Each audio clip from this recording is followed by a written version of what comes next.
परिसरामध्ये मुजार कॉलनीच्या ठिकाणी जे कोंडवाड्याच्या ठिकाणी जे संविधान भवन बांधायचं चाललेलं आहे त्याचा प्लॅन 30/9/2024चा उत्तर दक्षिण ज्या पद्धतीने इमारत मंजूर आहे त्या पद्धतीनं बांधणं अपेक्षित आहे, परंतु कोणाच्याही हरकती न घेता काही एक विशिष्ट नगरसेवकानं प्रशासन काळामध्ये जे STPमधून जे रोड करण्याचा ते त्यांचा आत्तासून त्यांचा प्रयत्न चालू आहे। त्या बाबतीत मी माननीय कलेक्टर साहेबांना विचारलं की सदरची जी जागा जी आहे ती कचरा डेपोसाठी आरक्षित असताना त्यामधून तर तुम्ही रस्ता करत असाल तर ती कचरा डेपोसाठी जागा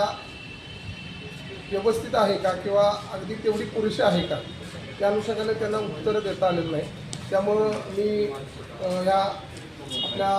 चॅनलच्या माध्यमातून एवढं सांगू इच्छितो की सदरचा जो त्यांनी केलेला ठराव तो एक मतानं मंजूर करण्यासाठी तर त्यांचा 8 तास असेल, पण ज्या आरक्षित जागा आहेत त्या आरक्षित जागा बदलण्याचं काम मंत्रालयातून होत असतं, परंतु नगर विकास खातं आहे त्यांच्या तातडीनं जे प्लॅन बदलण्याचा प्रयत्न केला आहे त्याला आमचा विरोध आहे। आणि नगर रचनाचे विभाग आहे त्यांना आमची विनंती आहे की आपण कोणतीही गडबड न करता अगदी पारदर्शक भविष्याच्या दृष्टिकोनातून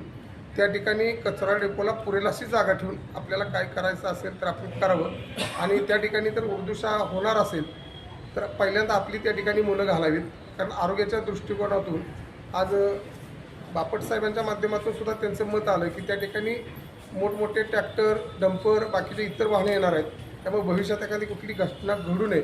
या अनुषंगाने त्यांचासुद्धा त्या ठिकाणचं मत मला योग्य वाटलं। त्यामुळे या ठिकाणी एवढंच सांगतो की सदर संविधान भवन जे आहे त्या पहिल्या नकाशा मंजूर प्रमाणात तातडीनं बांधावं आणि बाकीचा जो इतर विषय आहे तो तुम्ही त्वरात थांबवावा।